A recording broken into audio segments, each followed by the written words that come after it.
जय श्री गणेश। नमस्कार। मैं आचार्य संजय द्विवेदी। मेरे समस्त प्रबुद्ध दर्शकों का मेरे चैनल पे हार्दिक स्वागत है। प्रिय दर्शकों, आज मैं मिथुन राशि का नवंबर माह का मासिक राशिफल लेकर आपके सम्मुख उपस्थित हूँ। नवंबर माह में जो ग्रहों की स्थितियां बन रही हैं तथा जो ग्रहों के परिवर्तन होंगे वो इस माह में आपको कितना लाभ देने जा रहे हैं अथवा कहीं पर कोई अवरोध या समस्या तो उसका क्या निराकरण, संपूर्ण विश्लेषण मैं पूर्ण तर्क के साथ करने जा रहा हूँ। प्रिय दर्शकों, इस राशिफल को आप अपने लग्न तथा राशि दोनों के अनुसार देख सकते हैं। इस माह में 4 परिवर्तन होने हैं जिनमें कुछ अत्यंत महत्वपूर्ण है जो इस माह का विशेष लाभ आपको प्रदान करने वाले हैं। इसी प्रकार से गुरु का उच्च भाव में होना तथा शनिदेव का श्रेष्ठ प्रभाव आपके लिए अत्यंत प्रभावी होने वाला है। यदि इस माह का अवलोकन करें तो प्रारंभ से ही गुरुदेव बृहस्पति उच्च अवस्था में आपके द्वितीय भाव में होंगे, तृतीय भाव में केतु का गोचर होगा, चतुर्थ भाव में शुक्राचार्य अपनी नीच राशि में तो अवश्य होंगे परंतु इनका नीचत्व भंग होगा। पंचम भाव ज्ञान के भाव में, शिक्षा के भाव में सूर्यदेव का गोचर होगा जो अपनी नीच राशि में होकर नीच भंग में होंगे। षष्ठम भाव में लग्नेश बुध का तथा मंगल का गोचर चल रहा होगा। इसी प्रकार से आपके नवम भाव में राहु होंगे, प्रारंभिक समय में यहाँ पर चंद्रमा होंगे तथा आपके दसम भाव में शनिदेव का गोचर चल रहा हो। 2 नवंबर को शुक्राचार्य का राशि परिवर्तन होगा। पंचम भाव में ये प्रवेश करेंगे जहां पर इनकी स्वयं की राशि बनती है, जहां पर ये मालव्य योग में पहुंचेंगे तथा रवि शुक्र योग बन जाएगा। इसी प्रकार से 16 नवंबर को सूर्यदेव का राशि परिवर्तन होगा। सूर्यदेव जो अपनी नीच राशि में है षष्ठम भाव में चले जाएंगे जहां पर ये मित्र की राशि में पहुंचेंगे। मंगल बुध और सूर्य का महायोग 6वें भाव में बनने वाला है। इस माह में 23 नवंबर को बुध जो वर्तमान समय में 6वें भाव में गोचर कर रहे हैं, ये वक्री अवस्था में होकर पंचम भाव में प्रवेश कर जाएंगे जहां पर शुक्राचार्य के साथ इनका महायोग बनेगा। 28 नवंबर को शुक्राचार्य पुनः परिवर्तन करेंगे तथा पंचम भाव से निकलकर षष्ठम भाव में गोचर करेंगे जहां पर पुनः त्रिग्रही योग का निर्माण होगा। सूर्य मंगल और शुक्र का योग बनेगा। प्रारंभिक समय से यदि हम अवलोकन करें तो धन भाव में उच्च के गुरु अवश्य हैं परंतु जो धन भाव के स्वामी राहु के प्रभाव में है, जिसके कारण प्रारंभिक समय में माह के 4-5 दिन जो प्रारंभ के हैं वहां पर आपके प्रयासों के बाद धन का तो लाभ अवश्य प्राप्त होगा परंतु धन का संचय उतना नहीं हो पाए। धन का बिना कारण से व्यय हो सकता है अथवा धन प्राप्ति के लिए अधिक परिश्रम करना पड़ेगा क्योंकि लग्नेश भी षष्ठम भाव में है। यहां पर लाभ के स्वामी भी है षष्ठम भाव में, यद्यपि ये स्वयं की राशि में है परंतु कहीं न कहीं कुछ निर्बलता अवश्य प्राप्त होती है। तो धन के लिए कुछ अधिक प्रयास करना पड़ेगा परंतु उच्च के गुरु का प्रभाव 4-5 दिनों के पश्चात आपको धन की निरंतरता प्रदान करेगा। धन आपके पास निरंतर आएगा, धन का आप संचय भी कर पाएंगे। इसी प्रकार से कार्य क्षेत्र की विशिष्टता प्राप्त होगी।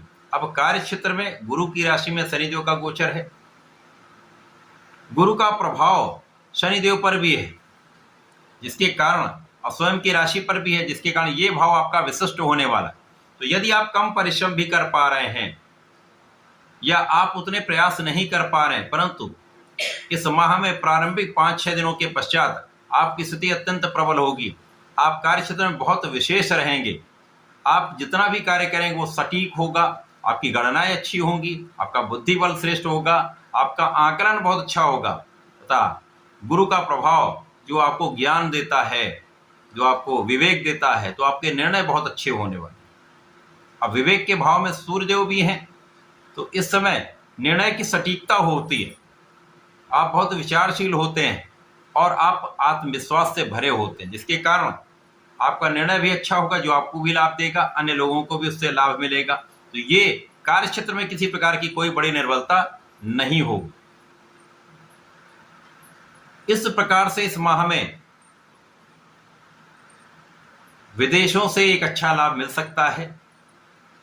देश विदेश की यात्राएं हो सकती हैं, यात्राओं से आपको लाभ भी मिलेगा, परंतु अनावश्यक यात्राओं में स्वास्थ्य पर प्रभाव पड़ता है, तो ध्यान देंगे तो कहीं पर कोई बड़ी समस्या नहीं हो। इस समय में, इस माह में, जब तक मंगल का इस माह में गोचर आपके षष्ठम भाव में चल रहा है, यहाँ पर किसी प्रकार के ऋण देने से बचें। उतना ही धन आप उधार दें जितना आप बियर कर पाएं, क्योंकि धन की वापसी संभव नहीं होती। यदि आपने उसके लिए प्रयास किया तो विवाद की संभावनाएं होती, क्योंकि राहु का प्रभाव भी यहाँ पर कुछ ऐसे मित्र बनवाएगा या ऐसे लोगों से आपकी दोस्ती कराएगा जो आपको भ्रम भी देंगे, आपको गलत मार्ग पर ले जाने का प्रयास कर सकते हैं, अथवा बिना कारण से विवाद में डाल सकते हैं, जिसके कारण धन का अपव्यय हो सकता है, अथवा बिना कारण से आपको तनाव दे सकता है।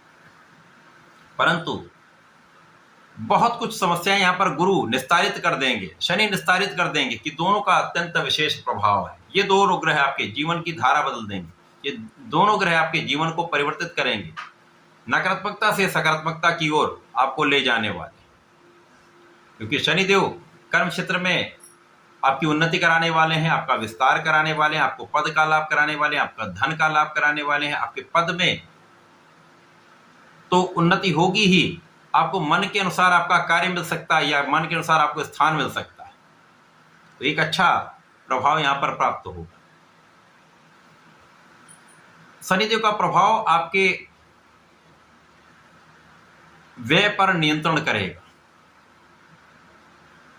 यहां पर जो जातक नौकरी के लिए प्रयासरत थे, उनका यहां पर प्रयास बहुत कुछ आप सफलतादायक होने वाला है। अब जब परिवर्तन होने लगेंगे, शुक्राचार्य मालव योग में पहुंच जाएंगे, रवि शुक्र योग बन जाएगा, तो यहां पर आपके मन की स्थिति बहुत अच्छी रहने वाली, आप बहुत संतुष्ट रहने वाले हैं। ज्ञान शिक्षा में संपूर्ण सफलता मिलेगी, प्रतियोगिता परीक्षा में आपको सफलता मिलेगी, सरकारी नौकरी के प्रयास में तो यहाँ पर बहुत कुछ कार्य आपका बनने वाला है। आपके मन की इच्छाओं की पूर्ति का समय प्रारंभ हो जाएगा। जब सूर्यदेव षष्ठम भाव में जाएंगे, यहाँ पर त्रिग्रही योग बन जाएगा, तो यदि आप सरकारी नौकरी के प्रयास में बहुत समय से लगे हुए थे, जो आपने तैयारियां की थी, जो आपने प्लानिंग की हुई थी, उसके अनुसार आपको एक अच्छा पद प्राप्त हो सकता है, या सरकारी नौकरी में आप सफल हो पाएंगे। यहां पर आपके शत्रुओं का विनाश निश्चित है।